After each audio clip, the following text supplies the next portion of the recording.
Welcome back, my friends, to the show that finally ends. Step inside, step inside. I have not been this happy after the end of any of the previous episodes of Star Trek Picard season 1 or 2. I'm so happy that we're here, and there's no one that I would rather be joined by than my two friends you see with me here. The one, the only, Nikki Bailey.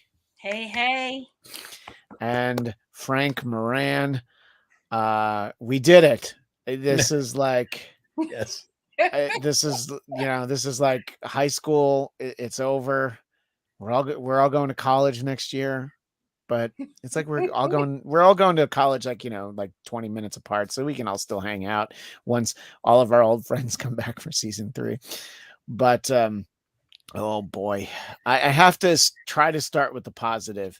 Nikki, did you really like the scene that I would expect you to have liked, or are you so over this show that you couldn't even enjoy a surprise appearance from a character we were not expecting to see? And remember, we're talking Picard, all the spoilers, but honestly, the team responsible for making Picard are the ones who are the real spoilers. They have spoiled my life for 8 hours, 10 hours this past couple months. Did you enjoy seeing that character? I did enjoy seeing him. I have mixed feelings about what he says he's been up to for the past however long. Yeah. And I have mixed feelings about what that means for Star Trek lore and not Data's brother. Not Data's brother, no. The actual the canon, as it were. The canon, yeah. But I was happy to see him, and I made the mistake of, I was on social media and I saw that Will Wheaton had posted something about loving Wesley Crusher, and I didn't read it, but when I saw him on the episode, I was like, oh, this must be what he was posting about. I knew it was going to be something good. So it was good to see him, but I have issues with the what they've done with the backstory of the character. Yeah, well, I thought that it was interesting, Frank, from a production standpoint, that there's this scene, where he's explaining to her name is Corey, right? I finally remember her name from last year was Sochi. I'm like, wait, that's not her. Somehow it's it's the old Quantum Leap Swiss cheese memory that I've got sometimes. And there's the moment where they cut to like a side view where you can't see his mouth, and that's when you know that they did a little bit of ADR, because it's like, at one time I was called Wesley Crusher. And then it goes back and it sounds a little bit more like this. It was like, you don't see his mouth moving where he says that. So they were clearly like, oh, nobody's getting this. We gotta hit them over the head a little bit. And, never a favorite character of mine. He was never my least favorite character on the show. Talking to you, Tasha Yar. He was never my least favorite, but I didn't really miss him when he was gone. I will tell you, I was happy to see him because of the very limited enjoyment that I've gotten out of this show. I'm like, oh, good. And honestly, I've always liked Will Wheaton, and I was so happy for him that he got to be a part of the show. That means, by the way, he is definitely not in season 3. He got tossed a big crumb at the end of season 2, and I think that's the only reason why. What did you think about seeing young Wesley Crusher, who's not so young, not so Wesley, not so Crusher? I for one, I'm glad that the production made him tighten up the beard, because I know there are times when he lets that thing go and it's unfortunate. So I'm glad they said, yes, if you're going to be on our show, we got to tighten that baby up. So that was great. I'm torn because it hits those nostalgia buttons of a character that I enjoyed in the original series, and it hasn't really been developed at all since he took off. Other his. Once he became the Traveler, that was it. And I mean, it was like his mom never even like mentioned him, like, I mean, unless I'm mistaken, I don't remember like saying like, sometimes I wonder about Wesley in like any of the movies, I mean, I think he name checks him at the wedding of Riker and Troy. Okay. Yeah. I think you're probably right. Yeah. But he was apparently for the wedding, he was shot, but they cut it, but he ended up on the cutting room floor. Yeah, They shot Wesley at the wedding? That's what they I did. heard. Oh man. That was literally shot him. Yeah. So I mean, I had that feeling, but then I was also the scene in and of itself was just superfluous and Well, unnecessary. we didn't need to tidy up Corey's story, you I- know? but it also it just exposed so many weaknesses of this entire season, Yeah. where it's like that character really had essentially really no purpose throughout the season, and then they give her this little thing at the end, which I don't know if we're ever gonna like see any sort of follow up on. And so, what was the point of it? So, Yeah. I don't know. That's, Yeah, I don't know. I mean, maybe Yeah. it's just leaving doors open, and maybe there is a plan for you know, if they want to do a Paramount Plus like Wesley Crusher miniseries, or maybe just a solid 2-hour movie, you know, I would be okay with that. I don't want to spend 10 episodes with him, but I'd like to see what he's up to, you know, especially this iteration of him. I'm at least interested in it. And come on, judging from what they've given us with this show, the standards are fairly low. I But would be down with a little Wesley Crusher movie or something, yeah, because something like a because it always a was very 4-part unsatis- miniseries, something, you know. Yeah, Yeah. because it was always very unsatisfying to me that he just disappeared from the world. And, honestly, I never understood it, because it's not like he left the show to go direct. You know, I never quite understood. You know what? Maybe it was just too much. He didn't want to be on TV anymore. You know, I don't want to put myself in somebody else's shoes, but you're right. It was very unsatisfying that he was just kind of gone. And it was one of those ones where I think I missed a couple episodes, and then I was like really going through it, and then it's just conversationally talking about, I'm like, whatever happened to Wesley? And she's like, let me tell you. And then later I finally saw the episode. But you know, those were the days where if you missed it, if you didn't like record it while you were out of the house, which I usually tried to do, but honestly, let's be honest, I wasn't usually out of the house. It was Saturday nights in New York. So it wasn't anywhere except for home watching it. But if I didn't record it, you know, I didn't see it. So I think that, yeah, we didn't need that, but at least if they're going to tidy up her storyline, they go ahead and give us Wesley Crusher, and in a way that also kind of fulfilled the fake Laris storyline. You know, it was like, oh yeah, so he's been in charge of all of these people. I'm not even saying that I liked it. I was just like, okay, they're just trying to tie some loose ends together, I guess. I'll ask you first, Frank. Were there positives from this episode apart from the fact that it meant the season was over? That's the given. We're all coming to the table with the joy of that. But in terms of the episode itself, was there anything? Were there moments? Were there scenes that you felt worked, even if it didn't make the whole previous 9.5 hours worth it? Was there something that you're like, all right, I at least liked this? I like something in spite of itself, which frustrated me, because I wanted to genuinely like the scene, and that was Picard and Q finally getting together to talk. Yeah, and I mean, I get a little emotion, a little teary eyed during that scene, but it is just nothing because of what's happened this season, but just because of all the love and affection I have for those characters that I've brought with me through all these years of seeing them and knowing them and reading about them in books and stuff. And so I bring that into that scene and get a little emotional for that kind of character beat and moment, and am so disappointed because the show just drops so many balls throughout the whole course of the season, and yet I still had that reaction, but the show didn't get me there. It was just my affection for those characters that got me to that point.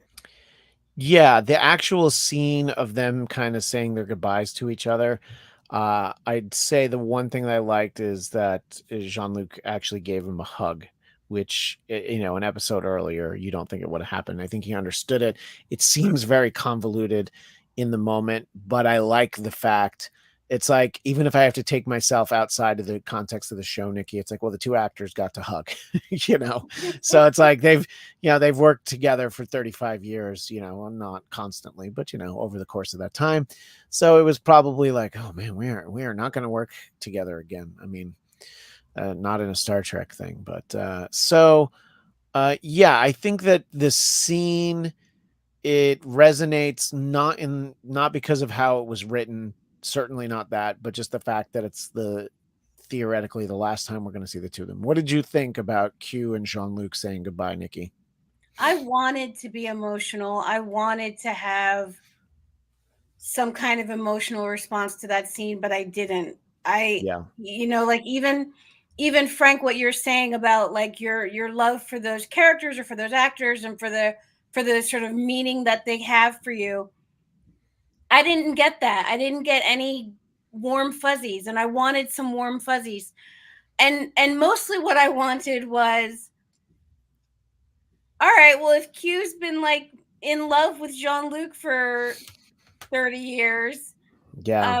and does that mean the very first time that they met, encounter at Farpoint, does that mean that he already knew Jean-Luc, that he had already been watching him? Or did he? Yeah, I mean, does Q experience time in a linear fashion like that? Which I don't think he does. But at some whatever his existence is, there has to be a beginning, middle, and end of it, right? I mean, even if you jumble it up, in the middle, there is still a beginning of it. So, was that the first time he ever met him? It would stand to reason that it was the first time he met him, because he is passing judgment on all the human race. And then the way that the pilot ends, and I haven't seen it in a very long time, by the way, but the way that it ends is just this idea that Jean-Luc in particular has proven to him that humanity is worth at least keeping an eye on, and maybe we'll pass judgment on them another day. Yeah, but I think Jean-Luc the character was too easy to just be like, you played around with the timeline, and you went to all this effort, and you were just, why didn't you just appear to me and say, don't die alone? Just say that part. Yeah. Right. Like, we just, didn't need all of this for you to. This could have been a great short Treks. Yeah. 8 minutes. Would have been fine.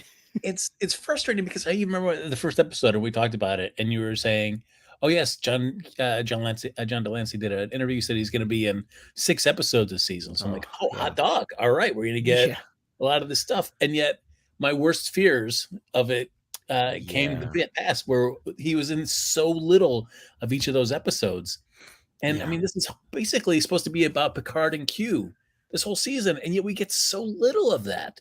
Yeah. And it's so frustrating to get it down to the end that we've spent 10 episodes just on and like episode 8, just a meaningless episode in every way, shape, and form, with the interrogation with the FBI guy. So like we squandered all of that, and yet you could not get a better scene between Picard and Q. You had the real estate. You had the real estate. And all we got was just that little blip at the end, when it could have been so much more. Yeah. No, I mean, there was so much more potential for episodes he was actually in. You weren't with us that week, Frank. I liked the scene with Q and young Guinan, just because of sort of the repercussions for it. It's another example. It's kind of similar to this scene we're talking about. It wasn't even so much like, there were a couple of really good moments in that scene. I feel like each of them had some good things to say, but it was more like, oh, this is cool that they're interacting, sort of at this early stage of her and this later stage of him, but they're kind of these like all-knowing, all-encompassing beings. But yeah, I think that there's so many missed opportunities in the Q story. I mean, just so much of the real estate really was given to characters that we didn't care about, and in some cases Raffi we just didn't like, and I'm gonna have to agree with Dominica Saxon. I mean, look, I like a happy ending as much as anybody, and I don't mean that in the naughty way. I did not care for Elnor coming back. Too many other storylines ended too happy. Yeah, I mean, not everything had to be happy, but if it means that we never see Raffi again because she's happy, I'll allow it. I mean, that's fine with me. If Raffi's not in season 3 is going to be the best of the 3. The one But character that we started to come around to and really like stayed in the past. yeah. And now we're stuck with Raffi and Elnor back in the future. I know.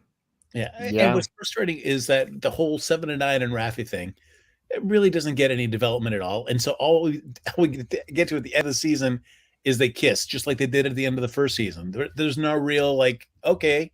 I have no better appreciation for why they're together, that there's any genuine affection and love between these two characters. And I'm all for it if that's what they'd like to do, but show me why. I don't understand why there's two characters. Show me why they're important to each other, which I never have felt, other than the part that they're part of a team. It's like it might as well be Hawkeye kissing Bruce Banner. I've never felt anything between them. Happy to watch it. It's fine, but I don't. It's just like why? And yeah, it wouldn't have taken much, in all honesty. And just the moment. Yeah, it's really like this whole season. Like it just took us right back to where we were last year. And I don't need any more of it. If this is the end of their story, that's great. I think that this is probably wishful thinking on my part that we won't see them again. I'm fine to see 7 of 9 again, but it's like, let's not spend too much time on this story. In terms of Elnor, yeah, I mean, he should have never gone back in time with them in the first place if they were going to kill him, because let's be honest, when you're having a Federation-wide emergency interacting with some weird new Borg hybrid, is really a cadet the person that's going to come up on a screen and be like, oh, hey, Raffi. I was just like, there's no logic there. Like, if they had figured out a way in the first episode to have him on that ship with them, and I've got a message for you, Admiral. Oh my gosh, hey. Oh, he's still alive. But I was just like, why is that the guy that's coming up on the screen? I wasn't clear on whether or not they had their memories. Sorry, I just read that. The Alan Alda Hawkeye kissing Mark Ruffalo. By the way, the thing to picture is Alan Alda Hawkeye kissing Lou Ferrigno. That's really, or Bill Bixby. If you want to be genre, maybe both, maybe all three. I mean, But sorry, boy, we're gonna really get off on the wrong tangent. You finish your thought, please. I don't remember it now. Sorry, Elnor. We were talking about Elnor showing up, and it was just like another one of those. Like, I guess you liked the actors you worked with on season 1, so you wanted to bring them back. That's why we have Corey in this season. But it was just like, man, we didn't need any of these things. No, I mean, I guess you bring him back because he's cannon fodder. You can kill him off easily, and it seems like it raises the stakes, and it seems like it makes him more important. But it's pretty meaningless death in the overall. Yeah, and in terms of Rios, I mean, I guess it's fine for him to go back in time and be happy. And, there's always the idea of like, it's just sort of, it satisfies the timeline.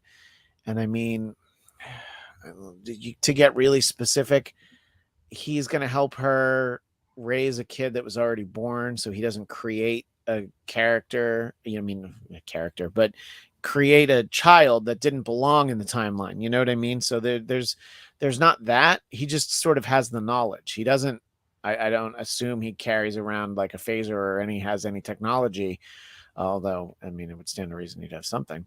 But yeah, I don't know. I mean, I guess it's funny because time travel used to always really reinforce the importance of all these rules. And then this was just like, yeah, right, go ahead. Well, it's frustrating.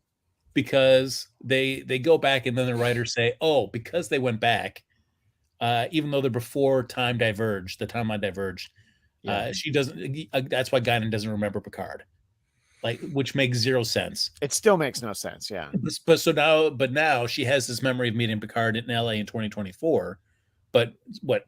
So now we're saying that none of that happened. Like, is the timeline changed again because Girardi goes in with the Borg Queen into space for 400 years? So and who are the Borg now? Like, are they now this new improved Borg? Girardi Borg? Are they the only the kinder, gentler 1,000 points of light Borg? Yes. Yeah. Which, I mean, I guess they were just kind of like kind of covertly kind of working across the galaxy while the regular Borg got their destruction on, their assimilation. Got their comeuppance. Yeah, they were developing I guess. Yeah, and the Borg Queen was in no way tempted to try to, bring both of their little projects together. Yeah. I mean, that was there's too many holes there. I don't know how to reconcile any of that. Yeah, but shout out to whoever it was in the chat who weeks ago said, like, well, what if that's Girardi under the helmet? Because it was at a point where none of us really thought that was the case, But also, man, that design, awful. Awful. Yeah, not great. Yeah. But, Girardi creating that seems like it would make sense. It was, I don't know. Again, like, what was the point of this season? It was 10 episodes. Like, because Q had already done something like this with Jean-Luc, where when he gets blasted in the chest and he takes him back in time and lets him make a different choice about whether to be the cavalier guy that gets into a bar fight or does not get into a bar fight, and what's his tapestry, what his life is like if he doesn't do that. So I guess that wasn't like, if this was such another pressing issue for Q, he doesn't also just fix that during that time. No, he just does that with Picard and then like waits until like another 30 years and goes, maybe one more time I should mess around with Picard. It just I know there's wild inconsistencies, and so we also have, Talon is fake Laris. It's more fun to call her fake Laris, but Talon has this sacrifice, this, there need to be 2 Renees, one lives and one dies, and I'm like, okay.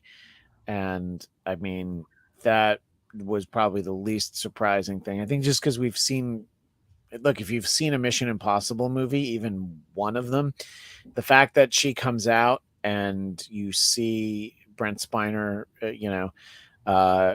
go with like a season 2 of 24, like the toxin on the hand, which is something that we haven't seen in a while, but that's the only other time that I remember seeing it. And the idea that it's like, okay, so he killed Talon, and so we get that. I mean, it's like, she has a good interaction with Jean-Luc in that it's like, it's my choice, this is what I'm supposed to do, I need to fulfill this, you don't get to stop me from doing this is the only way for this to work. And what are your thoughts on that before we sort of move to where that story went? I'll ask you first, Nikki. I don't know. I don't know what to think. Well, Dominica Saxon asked a question. If fake Laris, when we're talking about Talon, died in the past, then how was she back in the future with Picard? Well, that is real Laris in the future at the end. That's who that is. They're different characters, but played by the same actress. And also, I don't know, the assumption is in some way related, I guess. But boy, they sure didn't. They didn't want to take any time to delve into that, did they? I found that scene, I don't know, the whole structure of that was just terrible, because Picard makes the choice to go with Laris to stop this, or to assist her. Yeah. And I play that whole big scene up, but it was like, no, I don't believe that, we have to, ascribe to some kind of ridiculous fate or destiny, or prophecy. But it goes nowhere. Like, Picard does nothing. He just cowers in the corner, and then just cradles her dead body. Like, Picard did nothing in that whole scene. So I don't even know why we had him there. He was just there to just cradle her as she died. Yeah, I mean, they could have shown us that without him being there. You know, we could have followed a different character that isn't Picard. Jean-Luc doesn't need to be in every scene. Yeah. Um, And then I yeah, don't think we started on soon because he was a horribly written villain. Horribly. Because yeah, he thinks he's killed. He thinks he's killed the Rene Picard and then just leaves. yeah, just And just he's goes, like, I don't need to. And he's like, and my drones are obviously going to blow up the space shuttle if need be. And I just feel that it's very lazy that when all hope is lost. Look, shout out to Corey for sending him a message as she deletes all of his life's work. That's great. I like that kind of vindictiveness. Sure, that's fine. But then he's got this folder marked the Khan Project, and we're in the year 2024, and Khan rose to power in the 1990s. yeah. That's canon. That's in Space Seed when they explain his backstory. So, I mean, I guess is it a different Khan project? It's just carrying on that project. And where are the eugenic wars? We were promised eugenics wars, and I haven't seen them yet. Now they're referenced, but eugenics. I mean, but we sure don't see it yet. And I was just like, there's a great turn of phrase by the Borg Queen about how he would die in some kind of vomit. And now I've forgotten what it was, but it was something that she said in an episode, 80 proof vomit, I think is what she said. Yeah. I wanted to see him just start drinking or possibly reach into that drawer and pull out a handgun. We don't even need to see him use it because I think that satisfies that character of, there's the one timeline where they build statues to you, and then there's the other one where you've gotten nothing. And I don't know. But he was badly written. And Nikki, you and I have talked about that this has not helped the legacy of Brent Spiner as an actor. To my donations mean nothing. I'm like, right? It was just like I guffawed when I guffawed. I was like, you have to be kidding me. It's like, I am done with you, and then walks away from that lady. I'm like, what is happening? Yeah, no, I mean, look, I agree with Dominicus Saxon. They could have given Brent Spiner such a great bad guy, but they completely wasted it. There are definitely ways that character could have been written, and it would have, it would have at least been on par with mediocre villains. But instead, I mean, this was just terrible. I mean, I cannot pinpoint what the worst thing in this season was, but if we were putting them on a Mount Rushmore, it would definitely be Adam Sung on there for sure. I mean, that's a shame because yes, I agree. It's not Brent Spiner. I mean, Brent Spiner can act his way around a scene, but it's just he can only do so much because the writing just did not do him any favors. No favors. I agree. He didn't have anything to work with and had to create this nonsense from nothing. It was. And honestly, I guess he'll be in season 3. But if it's not lore, then I really have zero interest because I don't need to see another version of a Sung or anything. I don't need to see a human version of Brent Spiner in season 3 at all. Yeah, well, it's kind of unfortunate that you put it that way, because I was reading just earlier today. People have started talking about season 3. And, look, the people behind the scenes, I've talked about how I've followed showrunner Terry Matalas and, just the simple fact that I don't enjoy the season. I still am interested to see what he has to say. And he did have this exchange earlier with someone who said, Data is dead, like thoroughly. They've killed him twice. Brent Spiner will be starring in Star Trek Picard Season 3.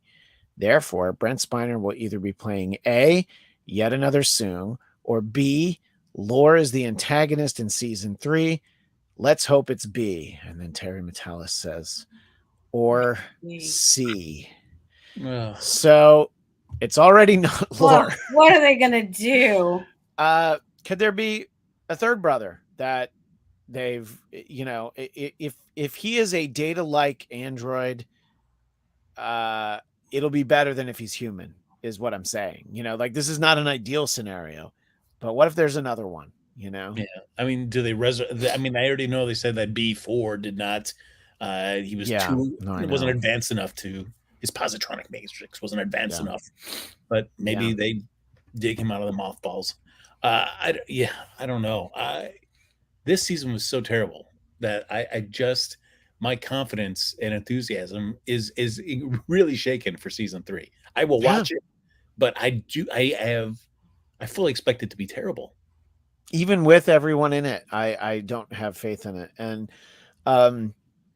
earlier today, I did a reaction show to Strange New Worlds with my friend David Weiss, and he's based on my reaction. He's skipping Picard season 2. He's going to jump into season 3, see how it goes, and I'm like, you won't regret that for a second. No. You know, No, if you're going to need to know anything from season 2, they're going to tell you at the beginning of any episode. You know, previously on Picard, something random from season 2, and then it's like, all right, I don't think you're going to need to know any of this. In all honesty, I think the thing that they've set up where Gerardi Borg has asked to work with the Federation and guard this new anomaly, that might actually come up. So that's something that you might not know going in, but they'll explain it. I don't know. I didn't love that as a turn of events. You know, I was just like, oh, so this is what it was. The idea that she was trying to help them. Take the helmet off and don't start smashing and taking over the, you know, exactly. and instead of like, I had to play this song for you. Why don't you just say, look, it's me, it's Agnes. I know what it looks like. Let me explain. Right. You know, and again, this could have been a short treks. So that's like 2 8-minute short treks that I've reduced this season to. 10 episodes to have Jean-Luc deal with his past trauma. Yeah. But not even like it's not even like a good past trauma either. It was terrible. It was so we took 10 episodes to get to that. Yeah. Oh man. I mean, when I think of like Tapestry, Inner Light, like hour-long episodes that, you know, really enhanced Picard's character, told you great stories, give you more insight to that character, done in a 1 hour episode. And now they give 10 hours. Varied because we had 38 minutes. Yeah, I mean, it's about 9 hours, but still, so, you know, all that time, and you can't even tell a successful story. It was just garbage. It was garbage. They spent so much time in this trauma about his mother, but it was told in a way where you could have just mentioned like, oh yeah, my mom was really depressed and I walked in after she killed herself. Okay. So it's a third short treks now. Yeah. You know. So I'm like devoting maybe 24 minutes to this season is really what they needed. And you know, I'm glad we got Whoopi back, even though, you know, the logic of the scene is just terribly flawed. It felt like it was filmed separately than everyone else. I know Whoopi doesn't like to fly, so if I had to guess, that was probably filmed somewhere on the East Coast, and then everybody else was on the West Coast. And that's why they were at separate tables. Do you think that's yeah? Oh my God. Because there's like a look over and like a nod from her that just, it didn't feel very natural. And you know, the other scene, it was in the first episode, it was just Jean-Luc and Guinan. So it didn't feel any different, but this felt like, you know, a separate sort of a thing. And you know, so it's like, it's again, just the nostalgia. It's like, oh, okay, Will Wheaton. Okay, Whoopi's here. And Jean-Luc and Q gave each other a hug. But I tell you, and then Raffi starts throwing around the JLs, and I'm like, what are they doing to me? You know? And it was a shame that Whoopi's 2 scenes where I mean, one was just like a go around in circles conversation with Jean-Luc at the beginning of the season, and then Yeah. this one's just an info dump about Rios's life at I the know. end. Like, look at this That's it. picture that's here. Like, oh, yeah, I never noticed that you had a picture of Rios and some woman that I don't know. And she really plays up the fact that that they became like really chummy with Renee Picard, like Aunt Renee, and we all hung out here. Like, how did they even know about Rios? How did Renee know about Rios and make that all connection happen? That didn't make any sense to me either. Yeah. Yeah, because there would have been no way. Yeah. Sorry. I hadn't even thought about that, Frank, but you're right. There's I don't know why they made that. Even have known each other. Like yeah, I mean, that was so sloppy. Yeah. I mean, sure, they were at that big astronaut ball, but I mean, it was only Picard that talked to her, and then he got hit by a car, and then everybody helped him. But that was it. So she had no idea that, like, oh yeah, they're friends with this guy, and he's cool. Right. Right. Yeah, I mean, look, it stands to reason that they would seek her out after she got back, and but it's much more so than Elnor being alive. It's like, connecting threads that don't need to be connected for any way. Dominica Saxon says, I wish I could pretend the season was written by 10 different subpar writers. At least then it could be excused a little. Yeah, like if each one of these was a spec script or fan fiction that they just bought and they were like, yeah, we'll just try to figure out a way to get it all together. That may have been what they did. That's probably what happened. I mean, it seems like beforehand that it was a group of people who were passionate about Star Trek and loved The Next Generation, but then what ended up on the screen felt like the exact opposite. It was like they had like they had like an NCIS series ready to go, and then they couldn't secure the location for NCIS Bozeman, Montana. So instead, they just pushed them all into NCIS Picard. And it's this is one of the least satisfying television experiences I've had in a very long time. Of course, there's worse television than this, but I don't usually watch it through to the end. And when I talk to other nerds who maybe aren't Star Trek fans, I try to point out how good they had it with Book of Boba Fett, which also was not good, but it was not good in a very different way than this was not good.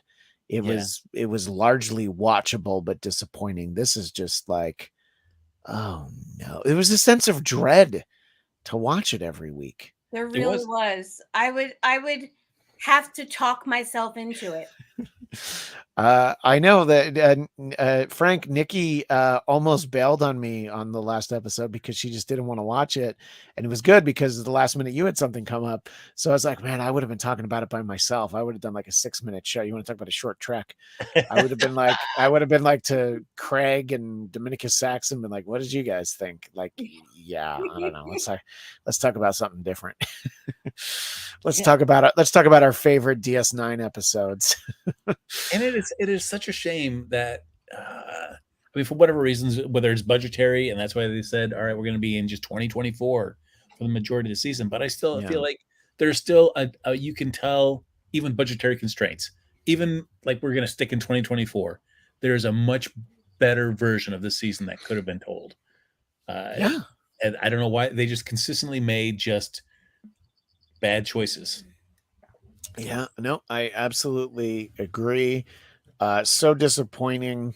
And it's very hard to think back on the season about, what was good and what I liked. And it's like going back, it's like really like just the Patton Oswalt animated cat. That was kind of like the only, if you remember in episode 2, I was like, it's kind of the only thing that I actually liked. And all we can do is hope for the best in season 3. But I agree with you, Frank. After this, if we went from season 1 to season 3, I would be like, okay, yeah, I didn't love that, but man, we're getting everybody back. But now we had this one, and it's hard to be excited. And like, when are they going to give it? Go ahead. Well, I was just gonna say, when are they going to give it to us? They're going to make us wait for a little while. Discovery's not ready for season 5. I don't even know where they're at in terms of filming it.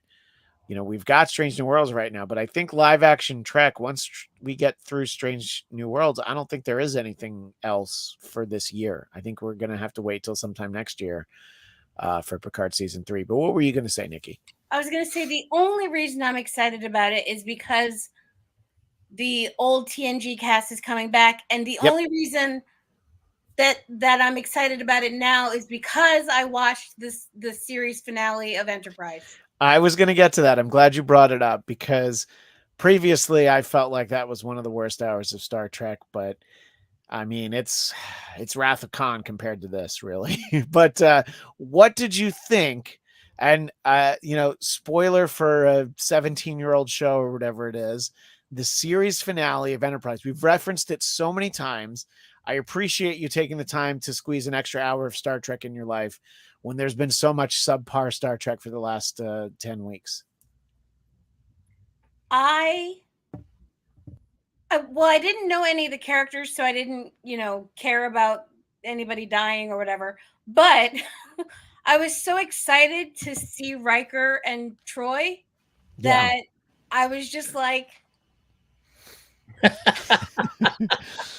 it's such a different perspective, because I did not like Enterprise. I've been on the record about that, but it's just so disrespectful of the show to just undo it all as like a holodeck program for Riker.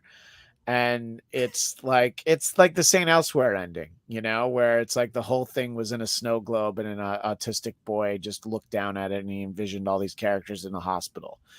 The Newhart ending, where he wakes up in bed with his wife from the first Bob Newhart show, and you're just undo. I mean, those are both. Well, I don't know about the St. Elsewhere one. The Bob Newhart one, at least, is a comedy. It's funny, but this is just like, yeah, you remember all that stuff you watched? Nah, didn't really happen. It's fine. Who needs it? But getting to see Riker, seeing it as an advantage now, and in this, had you watched any episodes of Enterprise ever? Is my first. I think I might have watched the first 3. Yeah, and then I was done. I couldn't get past the theme song. Like, the theme song was so. I mean, Frank has it on his iPhone every morning when he gets up. I mean, it's a long road, everybody. It's a long road. It's just such bad Christian rock. I couldn't listen to. And this was before. Yeah, no, Scott Stapp from Creed hears that and goes, "Turn this garbage off." Sorry. Sorry to talk over you, just to have a Creed diss. So you preferred that to all 20 episodes of Picard? I don't even find that hard to believe at this point. No, I was actually, I felt like between Strange New Worlds and that episode of Enterprise, I felt like I had a good Star Trek week coming into this last episode of Picard. I needed something good and yummy to make it possible to sit through this last episode. So I'm glad that I had both of those shows to watch this week. Yeah, I might need to watch like a piece of the action, or This Side of Paradise, or I've seen Trouble with Tribble so many times. One of those might make me feel good. And look, Dominica Saxon, Strange New Worlds is a good palate cleanser. And Frank, I know you haven't seen it yet, but I will say that I watched Strange New Worlds yesterday, and then I did an after show for it earlier today, and I didn't watch Picard until after I was done with the after show. So I had like a good day and a half of good Star Trek excitement, good Star Trek feelings. I didn't want Picard to ruin that for me. So I didn't watch Picard until this afternoon after I finished at like 4:00. And I was like, yeah, I was able to really appreciate Strange New Worlds. And that's the way I described it to Frank before we started, is like, it's the opposite of this show. It's the opposite of Picard. Instead of being so far removed from Star Trek and you wonder why, it's like everything that a Star Trek show should be. It feels enough like the original series, but not outdated in any way. It's very updated, and there's some good Easter eggs that personally I appreciated, and Nikki, I'm going to assume you did too. I did. I kept pausing. Yep. To call things out to my girlfriend. She was like, "Okay." I get it. You're smart. You know about Star Trek. Yeah. And I'm excited for more of that show, which even after the first of Picard, I was not excited for more of the show. I already felt like they'd made a grievous error in the story they were setting out to tell. But I mean, remember so when they go ahead, Frank. A whole episode talking to that FBI guy, and it meant nothing. It meant absolutely nothing. Nothing came of it. He didn't set them up for anything else that they needed, and the rest of the season, it was just them tied up in that stupid interrogation room for an hour. That was it. Yeah. It's almost as though, like, a lot of shows used to do like a clips show where there'd be like 8 minutes of new footage, but mostly just clips from old shows, but then they forgot to put all the clips in. Like that's basically the framework for a clips show, because there's no movement in the story. And it was the second time that characters have been arrested this season. I think that might not be the worst written episode of the year, but that was the biggest waste of time, was that episode. I agree. Because if you would have just ended it with the episode prior where Q finally shows up, or even at the beginning of this episode, where he showed up, having to walk in as a schlub because he can't snap his fingers and just pop in anywhere, and then Q and Picard actually have a conversation about what's going on, that would have been so much more meaningful to me than just instead having FBI guy and Picard talk, and then Q shows up in a little bit and just talks to Guinan for a few minutes and then goes.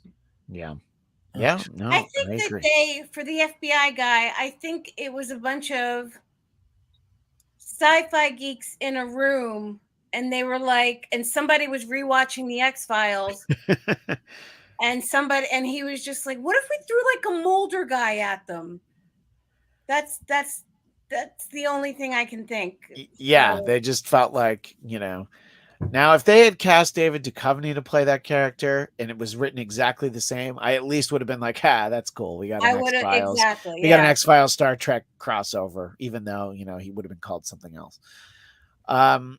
But yeah, well, I have to admit, I'm really wrestling this whole season, and even a little bit of season 1, but I really felt it in this season. It's just that, and I've mentioned this before, is that I just, as much as I love Patrick Stewart, his just age, there's just like a vitality missing in this character to me, and it's no fault. Patrick Stewart's great, but he's an older man now, and it's there's just like a little piece missing. There's a reason why he was so good in the X-Men movie Logan, playing the very old, end of his life Charles Xavier, because it was a great way for him to play a character that he had played, I don't know, at that point it was like 15 years earlier for the first time, and then just sort of visiting him at the end. And visiting Picard as the end is getting near is fine, except, of course, we have things like in season 1 where he puts on the pirate disguise and things like that. So it's like they have him doing a lot of stuff that just doesn't fit with who he is now. I agree. He just doesn't move right, and it's fine. We get older. It happens to all of us. But, I think that, they've kind of done him a disservice by trying to have him be so similar to the character that he used to be. What were you going to say, Nikki? I was going to say they could have had this entire episode, this entire series of Picard could have been Captain Picard retired at the chateau, reading Shakespeare and drinking tea, and I would have been happy with that. Agreed. Yeah, I would have been okay with that. And you know what? If each episode one of his friends came to visit, that would be great. We don't need more than that. Why did you come up with this whole cockamamie time travel story? We just want to see him, you know, and he's like, and we're going to be performing a scene from William Shakespeare's Twelfth Night tonight, and joining me is my friend Geordie LaForge, and it wouldn't even have to make sense. It would be more of like a sketch show, you know, a Star Trek cabaret. That would have been yeah, right. Oh my gosh, yes, that's Vegas, that's what we need. Riker sitting there jamming on his saxophone, or is he clarinet? I think that needs to happen now. I think somebody needs to do a Star Trek cabaret show. I might be doing this. I might be making this. I might be making a live theater performance Star Trek themed cabaret show. All right, yeah. I'm excited. Yeah, because there's something about like Star Trek 6 that it was like the last hurrah for the original series cast. Kirk's in a fight with himself. Shatner does some stuff. Bones and McCoy and Spock are changing photon torpedo to be able to detect one of the cloaked ships. There's still stuff for them that it's still in no time. Yes, they're older, but it didn't play off to me as that they were kind of diminished. There was just something about whether it's just the quality of the story, the way it was just put together, that for me, I wasn't sitting there thinking like, oh my gosh, they're just so old. What's happening? And yet I keep feeling that when I watch Picard. Yeah, they needed to do the equivalent of bless him, he's gone now, but at the end of his life, when Don Rickles would be on a talk show, they come back from commercial and he's already on the couch. Usually on one of those talk shows, somebody walks out to a song and they do a whole thing. No, we didn't want to see that. Let's just get to the part. Just put him in a position where he can do what he does best, which is insult a Chinese guy sitting in the front row. And help Jean-Luc succeed, set him up to do what he does best, which is to drink tea and, like Nikki said, read Shakespeare. There you go. Pontificate about the human condition and everything else that he does so well. Yeah, it's if season 3 is like the equivalent of one of those like Big Brother reality shows where they all live on a ship together and they have to see who gets voted out each week, that wouldn't be worse than this. Let us know if you're watching the archive version. If I've told you both, I've interacted with people that tell me that they've enjoyed this season. I question things about their appreciation for the finer things, but I'm jealous. I wish that I could have enjoyed this show. I wanted to be, I wanted, we all talked at the end of season 1. We talked as this was starting. The next one had to be better. I can't say that now because I don't have faith, but this was so bad. I don't know anything worse in Star Trek than this. Now that we've got all 10 episodes behind us, fortunately behind us, I haven't been this disappointed. Not even Star Trek 5 was anywhere near as disappointing as this. Because I think of all of it, it's like the expectations versus what we got are just, I think of everything are just so far apart on this season. Which makes it just all the more painful. Yeah, but Nikki, you've talked before that your partner isn't as invested in Star Trek as we are, but she didn't really like hate this show at an earlier point in the season. But by the time it was over, did she give you I'm so glad that we're done with this now? Was it because it was making it hard for you to sleep at night? She gave me I'm glad this is over for you. Yeah, that's kind of what I was wondering. She said, she's like, babe, I'm so glad that this is over for you. So yeah. And honestly, I'm so glad it's over for you. I'm glad it's over for Frank. I'm glad it's over for Flobo. Glad it's over for Tom Kelly. Glad it's over for Jason Blair, even though he didn't show up this season. But I'm just glad I'm glad for Jean-Luc that it's over, because I hope that he gets better stuff to do in season 3. But I don't have faith. I can't have faith. The only thing I can have faith on is that I was just faith in the heart.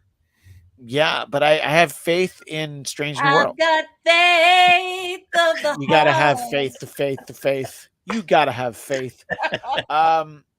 Yeah. So I have faith in Captain Pike and Spock at number one, and I don't know. I guess we get like 3 more months with them, or maybe 2 more months with them. We'll see. And I will continue to do a Strange New World show, and I hope at different points in the season, we can move the schedule around. Hope to see both of you pop in at various points. Be very interested to hear what you think, Frank, because if this show had been the first of the Paramount Plus or CBS All Access streaming shows, I might perceive it differently. I think it would still be good, but man, coming on the heels of Picard, the bar could never be set lower. Yeah. If I was ever going to try and watch, Voyager or Enterprise all the way through to the end, now is the time where I'm most likely to appreciate those shows. So, real quick before we go, do either of you care that Picard and Laris maybe having a second shot at love at the end of the season? Point. That was the whole point that Q made, and I care more about Raffi and Seven than I do about Jean-Luc and Laris. It's just like, I mean, that's another relationship that came out of nowhere and then was truncated, and then Did her husband die on camera in season 1, or did they just write him off between seasons? They wrote him I off actually between can't seasons. remember. Yeah, they wrote him off between seasons, right? Yep. That's what I thought. Because the last time we saw her, she had her husband, the love of her life. Right. And now it's like, I mean, I guess Professor Xavier, sure, why not? Yeah, okay. Yeah, that was a great question, Frank, because no, I don't. I don't care. Yeah, and are we going to see this in season 3? Probably. Because they have to acknowledge, I mean, they spent so much time on it. Yeah. Why isn't it Beverly Crusher? Why isn't it? Isn't that just... Well, yeah, no, I mean, I agree, especially if she's going to be on next season. Well, you know what? Maybe Laris will die between seasons. Or they'll try it out and decide that it didn't work, and then next season he'll see Beverly again, and that'll reignite all of their old feelings, and then we'll be satisfied. I would have rather he ended up with Dr. Pulaski than Laris. No. I just don't care. Yeah. The Gates McFadden asked for too much money doctor from season 2 of Next Generation. Oh, yeah. She showed them. She really did, actually. Yeah. It was like, oof, I guess we got to bring you back. Yeah. Anyway, the show was not a fun watch, but to have watched it by myself and let all these feelings simmer, I think my family thanks you for me having an outlet for these feelings instead of internalizing it. And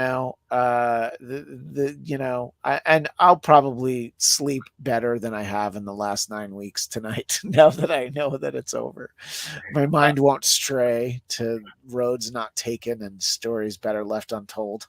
I will tell you, and I don't know if you guys get the same commercials that I did while watching Picard, but I kept getting those Jacoby and Myers commercials. Yeah, I got those. I was more interested in those. Like, it made no sense to me. Like, the way that guy's laughing with the lady that's, the testimonial lady, like, oh, I broke my back. And he's like, and by the way, there's no one named Jacoby or Myers at Jacoby and Myers anymore, is the takeaway from that.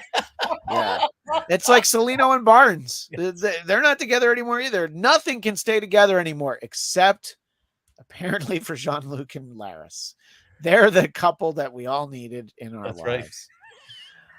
Well, look, the subject, it's almost like when you run into people at a funeral and you're like, I'm so sorry for the reason we got together, but I'm glad that I got to see you again. Right. I'm sorry for the reason that we did this show for many of these last 10 weeks, but it's always great to get to talk to both of you. I'm glad when Flobo was able to pop in.